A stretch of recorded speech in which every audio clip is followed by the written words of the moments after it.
Hello everybody and welcome back. ZS here bringing you part 3 of my... 3? 3 I think of my Pokemon Colosseum. Let's play. I say 3 I think because it's been a few hours since I recorded the first 2 videos. I want to go watch some anime and some streams from my favorite YouTubers. I'm Tommy Johnny. Anyway, that's not relevant right now. I went ahead and did some more Pika hexing. Naturally, as you do. I really do not need this fuck in my party. I do need her in my party. What I did is I gave everyone the natures and movesets that I want them to have. Judging by the fact that I altered Ampharos, or Flaffy rather, the way that I like to do so, I'm probably going to use Flaffy and Ampharos for the rest of the playthrough. I did something interesting with Skiploom here. I gave it Hidden Power Fire, Aerial Aces in place of Shadow Rush, or vice versa. And I also gave it Sleep Powder and Giga Drain. I gave Flaffy Thunderbolt and Fire Punch, as I mentioned before. And I also gave her Thunder Wave and Hidden Power Ice. Of course, that'll come later. I went ahead and altered everybody else too. I gave Noctowl a Lonely Nature. Because Noctowl has a terrible special moveset in this game. So I gave it Shadow Ball or Hidden Power, Aerial Ace, Psychic, and Hypnosis. I gave Misdreavus, Thunderbolt, Psychic, Shadow Ball, and Hidden Power Ice. Slugma, I gave it, I left Sunny Day, which is what Shadow Rush is covering up. I left that as is because it can't learn Earthquake yet, but I gave it Hidden Power Grass, Rock Throw, and Flamethrower. Rock Throw just because it's a 50 base power rock move, and Rock Slide's power gets cut in half when it's used against 2 targets at once. And then I gave Furret, I kept Iron Tail, which is what Shadow Rush is covering up, and I gave it Shadow Ball, Birth Break, and Body Slam for Stab. And then Quagsire didn't do anything too, because, well, I don't like Quagsire. So anyway, in this video we're going to be taking the Pyrite Colosseum Challenge. Or not. Okay, let's leave. Okay, so apparently we're not taking the challenge, but I'm very confused then. I think we gotta go look at duking first. I believe we have to talk to this weird guy named Sylva, have him steal a gear from the windmill, and we gotta talk to him again after that. After we get the damn gear back. Okay. No? You don't know any, Alright. Well, I'm gonna, push this button, go behind your little bookshelf thing here, and talk to your 3 daughters. I do wonder where their mother is, and why... This doesn't look safe. Because that is clearly a water source that is just piling up on itself. And yet the water is not flooding this area, and you have a computer in here. At least I think that's what that is. And you have what appear to be a bunch of bottles of either drinks or tonics or toxins and barrels. Just random barrels in here. This doesn't look very safe at all. Especially considering you have 3 underage girls in here. Ugh. Anyway. So yeah, this is Sylva, this fucking weird-ass dude over here. And he is trying to talk to Duking about fucking Pyrite and shit. Also, if I'm a little out of breath, I think I know why. I just cleaned my glasses with something that you're probably not supposed to put in your face. Whew. I used like a Lysol cleaner to clean my glasses, and that was probably a very bad idea. Wait, why am I leaving?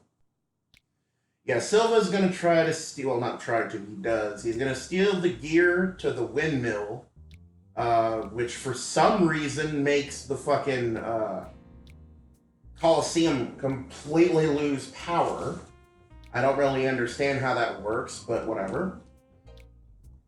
Anyway, hi dude. Chief's inside, Sylva came and whatever. So I'm gonna talk to the chief here. You know, with all the quote-unquote high technology that they have in this little world of theirs, Everything sure does look pretty esoteric and steampunkish.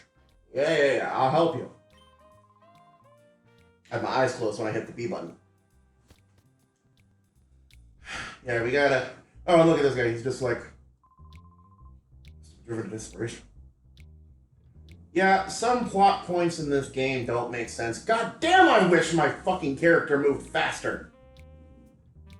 Oh. Maybe it's just the animation, it's just fucking with me. It essentially looks like he's walking in place. Or like roller skating or something. But yeah, the gear is going to be right here. I think that's really the only other point of this area until the final boss time. Which is not for a while, so we don't have to worry about this until then. God damn, my eyes burn. Oh. Note to self, do not clean your glasses with something that is not for glasses. I mean, they're crystal clean. They're crystal clear. Well, except for scratches here and there, but then again, I've had these glasses for almost... 6 years? Dear God.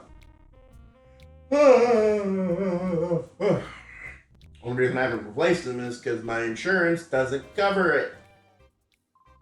That's fun. Alright. Sylva, this is an outrage. I reckon he agonized over this and did it because he thought it right. He thought it right. I can't blame the man for that.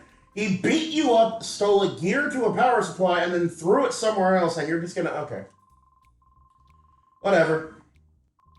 I have no reason to, judge them specifically, because I don't know what their relation to this Sylva guy is. 30 long years of cranking gears.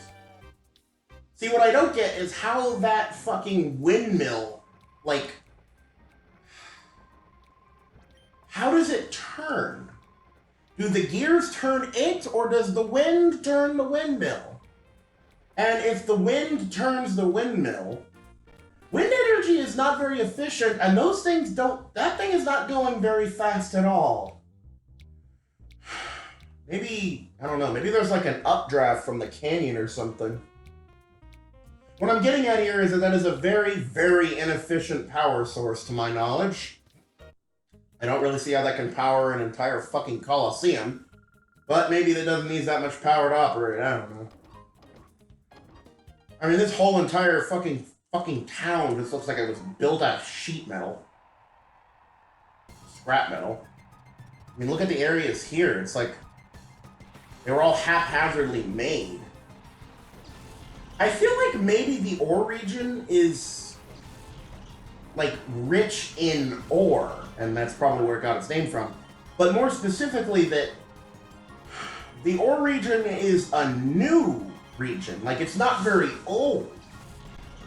I mean, of course, the guy says 30 years, but then again, you know, we don't exactly know how long the other game regions were around for. I mean, we have an idea with Johto that it goes back at least a couple hundred years, but as in the case with the Orre region, which, by the way, is on the official map. So that's the biggest reason why, along with the RPG elements, that I consider Colosseum and XD to be part of the main series.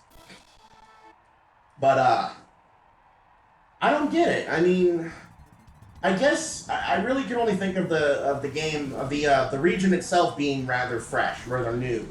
And, like, perhaps they named it the Orre region because there's a lot of mining equipment and whatnot, and some factories and mines that they had to abandon, maybe they turned them into Colosseums as a way to bring in Pokemon trainers from all over the world. And those trainers, in turn, along with the mining, scared away the wild Pokemon in the area, or maybe there weren't any wild Pokemon in the area to begin with. And that's why people found it safe to mine here. Because this area is very rich in rocks and metals, and there's a lot of desert area in the Orre region too. Which says to me that it's like on the outskirts of like the general continental map of the Pokemon region, of the Pokemon world. You know, Alola, Kalos, Unova, and Galar notwithstanding, obviously. Wait, I have hidden power ground. Okay, that'll work. Dual hidden powers. Anyway. So, like, perhaps that's the reason why everything looks all jaggedy and rugged. Maybe it was like a... You know, because, like, the outskirts stand, for example, is just a big old fucking train car in the middle of the desert surrounded by a bunch of scrap metal and other parts. So it would kind of make sense that, you know, that might be an outpost, you know, as like an entry point for the Orre region. And unlike a lot of other regions, there's not like huge cities, you know, there's very small towns, very small regions of only a couple dozen people or more. So maybe they're, yeah, actually, yeah, that would make sense. So the people basically gather around these areas to bring in trainers to battle each other. They probably, like, use the money that they made from the mines to pay these professional trainers to fight off against newcomers and get publicity, and people pay tickets to watch the battles, and that keeps the economy rolling. You know what's funny is that I've never actually thought about an economy in this game until right now. I never really thought that, like, this is why I like doing Let's Plays. It lets me kind of venture more into what the games of my childhood could have meant if they had deeper meanings to what they were actually going for. Or perhaps I'm just an idiot and I'm not thinking too clearly and I'm reading too much of everything, but then again, that's usually how I work, so fuck it. I don't know. I think it makes perfect sense. Well, maybe not perfect sense, but you come up with a better explanation, damn it. God knows I don't know one. Oh, and I did change the frame limit to unlimited instead of 100% to make the battles go a little bit faster. So that's why this battle is going at a higher frame rate, because I don't have a frame limiter on it, on the emulator. I don't really like spending 30 minutes on a single battle. That's the biggest reason why parts 1 and 2 ended up a half hour long, was the battles were so fucking frequent. Now, as far as the cash money that we earn, I can't explain that. Whatever. Oh, and we also get TM6, which is toxic. Definitely a very good move to put on your Umbreon if you do not have Pika heads like I do, and you are playing this on an actual physical disc on the Wii or GameCube. Alright. So this fuckwit gives us Yanma, I believe. Yeah, I'm that Kevin guy from Phoenix City that beat up your men and stole your Pokemon. Alright, Nor. Give me your Yanma. That fucker's coming with me. Oh shit, I Pika Hexed and I didn't even alter any items, damn it. Oh, and if you're wondering why my Pokemon are now even level with each other, it's because I put them to level 33 because they have a much better shot of actually doing something that way. Is that safe to bite that thing? I don't know. I'm gonna give Flaffy a shot here because I don't think it's very safe for me to hit that thing that hard. I mean, Yanma is a very frail Pokemon with very low defenses and a terrible typing. Now that might become a problem, though. I don't know of any Pokemon in the game, off the top of my head, that knows False Swipe. And I do know that Flaffy gets Seismic Toss, but I did not give that to her. So I don't know how this is going to work, but we'll figure it out. Okay, you may be faster than me now, but you're still not going to do anything. Is Ninkata a cockroach or a grasshopper? What the hell is Ninkata? Better yet, what the hell is Surskit? Hopefully paralyzing the Yanma will definitely, well, I know it will increase its capture rate. So, let's see here.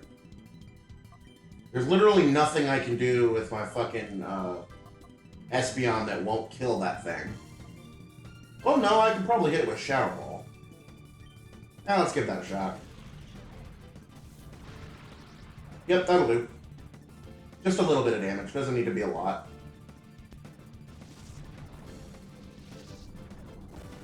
Oh, I'm so afraid of your bubbles. That's another one of the moves that they removed from Sword and Shield. Probably because it's completely worthless as a move, but... Eh. Ow. Okay. Let's try this now. And now my right eye is burning so fucking bad that I can't open it. I know the same is going to happen to my left eye in the next few minutes. Well. Yeah, don't fucking clean your glasses with counter cleaner, kids. Bad idea. God damn it, get in the ball. Fuck. This looks like it's going to be annoying. And yes, I know she's not listening. Okay. You're uproaring and you're speeding up. And I really need to just buy Pokeballs because this glitch isn't really necessary until you get the Master Ball.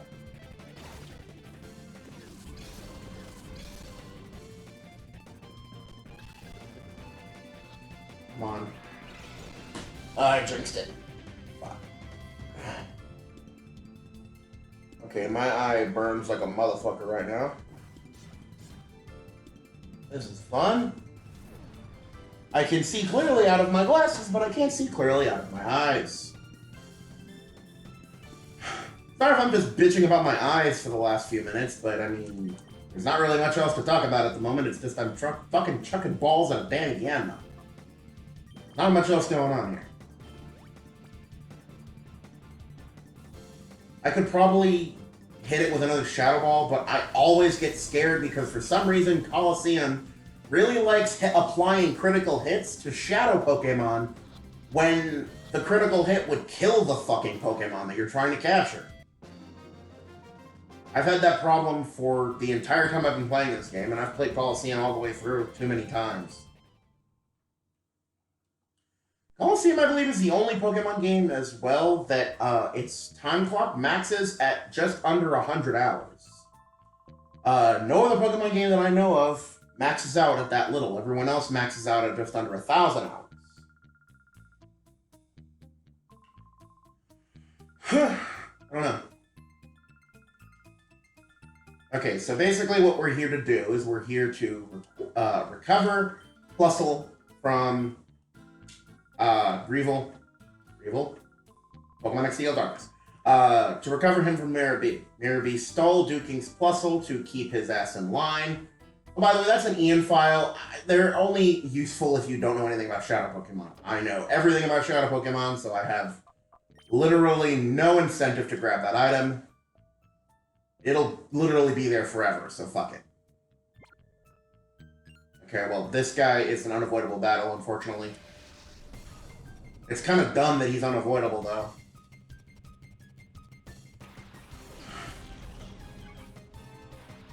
You can also see that the level cap is a lot higher in Colosseum typically than other Pokemon games.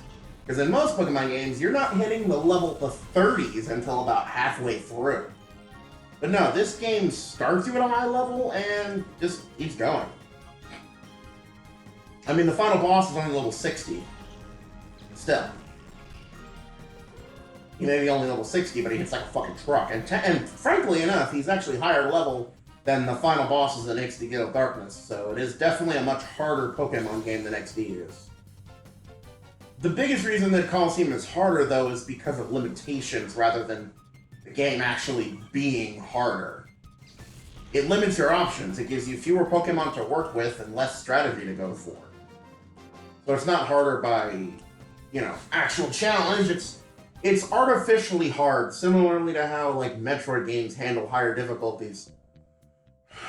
Simply by making the opponents do more damage and you do less damage. Which reminds me, I have to continue my fucking first ever run of Metroid Prime 2 on hard mode. Oh, the rest of this entire building, until we get to the top, by the way, is nothing but random trainer battles that are going to stop us every 13 inches. So, get used to random trainers for the next few minutes. I'll probably cut the video once we get to the top. Surprised I'm only 20 minutes in. It feels like it's been longer than that. But yeah, why don't I go ahead more on that thriving economy of the Orre region, why don't I? That's actually a pretty interesting topic.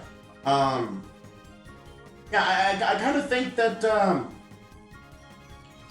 because there's a lot of rundown buildings, a lot of abandoned towns, tells me that, like, it might have been a mining facility. It might have been some area around here that, like, the industry in the Orre region, basically collapsed, and there was nothing else here. The Pokemon, like, ran away from the area, possibly because of toxic spillage or something like that, which might explain all the rusted barrels everywhere. It's pretty interesting to think about, honestly, because we don't really see that in any other region besides the Orre region.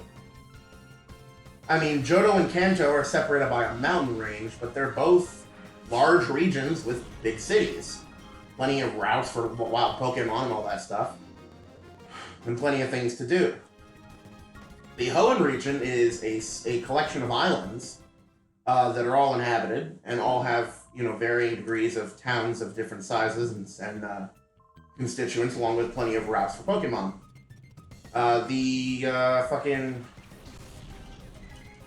It's my favorite fucking region. I can't remember what the fuck it's called off the top of my head.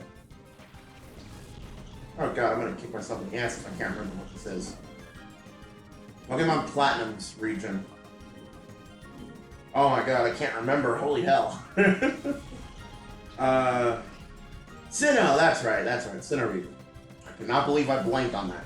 Anyway, the Sinnoh region is sort of a peninsula, I think. I think it's also an island, maybe? I don't remember. I can think of the map in my head, but I can't really picture it. But it's got a giant mountain in the middle. Kind of similarly to how kind of similarly to how the division between the Orre region, not the Orre region, the Kanto and Johto regions are. By the way, I'm getting an item over there because I think that might be Ultra Balls. I don't remember. But either way. You know, I might... I'm actually debating right now just giving myself Master Balls. I've already freaking hacked the game to give me starter Pokemon with the movesets I want and all that stuff. Might as well just say fuck it and go for the Master Ball because, I mean, catching the Shadow Pokemon is not fun. Purifying them and then using them against the Orre, well, not Orre region specifically, but against Cipher is fun. Anyway, the economy thing. Yeah, and then the Unova region is chock full of big cities. I mean, it's based on New York, for crying out loud. So it's definitely a much more industrial area. And then the Kalos region, which is based off of France, also a very sophisticated industrial site, or well, not industrial, but more like a large townscapes and shit, you know.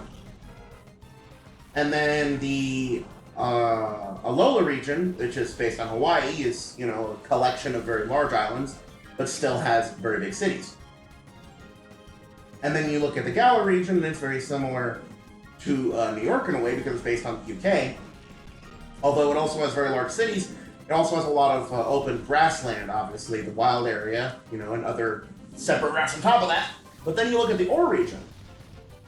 The Orre region is mostly desert. It's not like the other regions in that way. The only regions that I can think of that have desert areas are the Hoenn region, the Galar region, and the Unova region. But those are simply small portions of the map, not the entire map in general, because almost all of the Orre region, including Phoenix City, though it is an oasis, is a giant desert, and I think that's kind of the reason why the area is so much less industrially sound, I guess. Perhaps it was something like when the mines went out, the Cipher organization came into the Orre region from another region altogether. A lot of people think that the Cipher organization is a subsidiary of the of Team Rocket, which I can kind of buy that, but still it's a little more just a theory. But perhaps they came in with substantial amounts of money, and using their power and their influence, were able to basically take over the Orre region and allow it to kind of prosper and kind of not. Because while there is a semblance of some police force in the Orre region, it's very small. I mean, just consider the Pyrite town jail in general. It's much more like an Old West type of confined. You know, it's not really a jail per se. It's more like a rough and tough and kind of country western thing. You know, it's God, what do they call those things? I know it's not a saloon. I mean, I live in fucking Vegas, so you'd think I'd know this, but I can't remember. But basically that kind of idea. Like, it's just a giant fucking Iron Tunnel one. It's just a big ass fucking deserty western town kind of thing with a abandoned city / steampunkish kind of thing going on. You know, gang members are all over the place, you know? And there's plenty of unsavory individuals running around. The Orre region probably used their money and influence, or the Cipher organization rather, used their money and influence to control the entire region.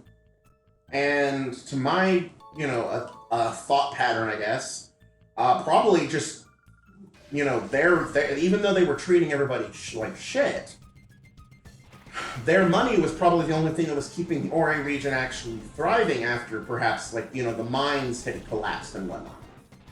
Because there is a mine, like there is an actual, you know, mine and a giant sewer system, in fact, that we're actually going to be heading to fairly soon. And that entire area was completely abandoned. Like, there's no mining being done there anymore. It's all controlled by Cipher and all of their random goons. You know, like people like this just fucking getting in my way. Like, why is there a hunter class in a Pokemon game? To me, that says that she is like a hunter of like criminals, or she is a criminal hunter hunting like bounties and shit like that. Like, why would there be bounties in a Pokemon game? To me, that says that Cipher probably hired characters like her, like this girl in front of us here, to, you know, to silence, you know, smaller groups, to keep them from like alerting authorities, and you know, they got the muscle people in here, like this bodybuilder weirdo woman person. You know, they got them involved to keep the police quiet and, you know, maybe paid off people and stuff like that. But the only ones that, like in a way, I mean, they kind of did like an extortion thing. I could be wrong on that terminology, but like in the case of Duking's Plusle, you know, they held his Plusle. Like, Duking is basically the mayor of Pyrite Town, and he basically runs the shit. But when Mirror B came into town, and he came into power, he stole Duking's Plusle as a way to keep him under control, so that Cipher could do whatever the hell they wanted, and keep the town under their rule. Basically, again, spreading their influence across. Because who knows how long this has been taking place before, you know, our character gets involved in all this. I mean, if it weren't for Rui, you know, the female companion, having that unique ability to be able to see when the shadow Pokemon are, well, there, I mean, who knows how long their entire plan would have gone unnoticed. Because really it is Rui that, like, takes off the entire plot. If she couldn't see shadow Pokemon, then she would have had no way of, you know, if she couldn't see shadow Pokemon, then there would have been no way for her to even, there'd be no way for you to even, like, figure out, you know, what Pokemon are, well, the shadow Pokemon, honestly. So it's really Rui that, like, makes this whole fucking plot work, and that and fucking Remoraid. I forgot that thing was such a low level. Laffy will have to do for now. Let's get rid of that Spinarak, though. Anyway. But, you know, your character may have, like, you know, escaped from Team Snag'em and all that stuff, but who's to say that he's actually a good guy here? I mean, he seems to me a little bit more like an anti-hero. He's not really a good guy. He's a former criminal, but the criminals that you're dealing with Cipher are just more severe than the criminal activities that your character has partaken in. I don't know, I could be reading way too deep into all of this, but I think it's an interesting theory to kind of wrap my head around a bit, you know?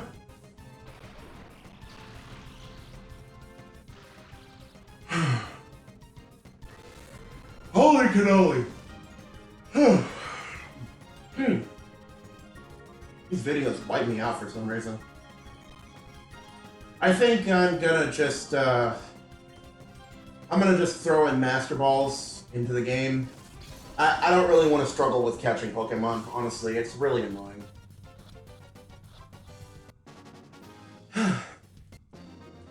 We'll go ahead and take these two ladies out and call this an episode, because now we're approaching over half an hour. This is actually the longest video so far.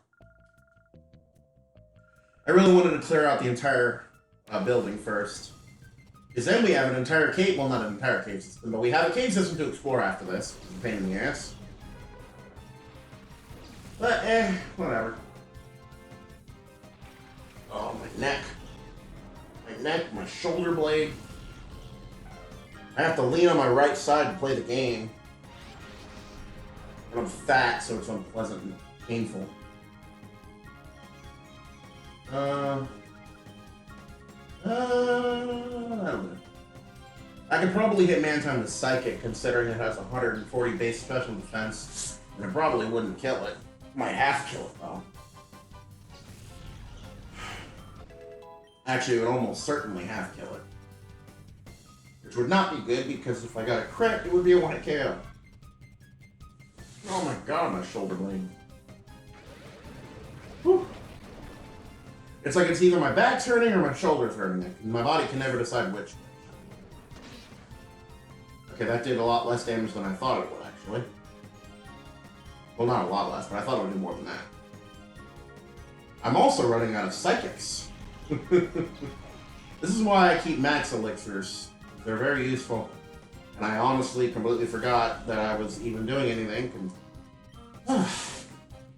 Yeah, I think I'm gonna not record another video after this. God, I'm getting tired. I think it's just the position I'm sitting in. I have breathing issues, so it's hard to breathe in this position. And now I'm just bitching about my personal life, whatever. Alright.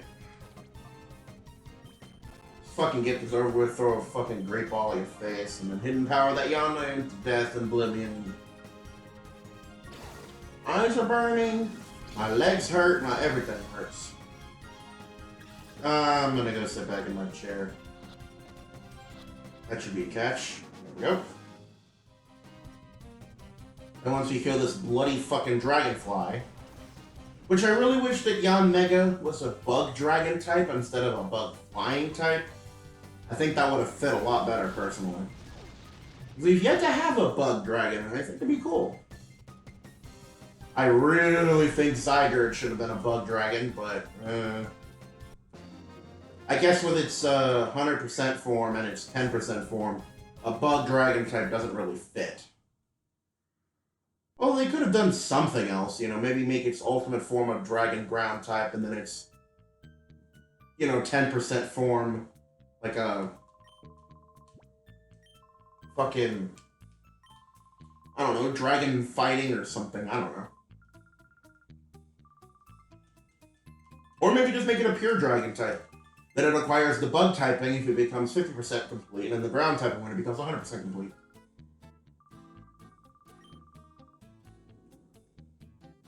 I don't know, I just think it looks more like a bug type than a ground type, personally. Hold on. I think all that's in here are hyper potions, but I will grab them.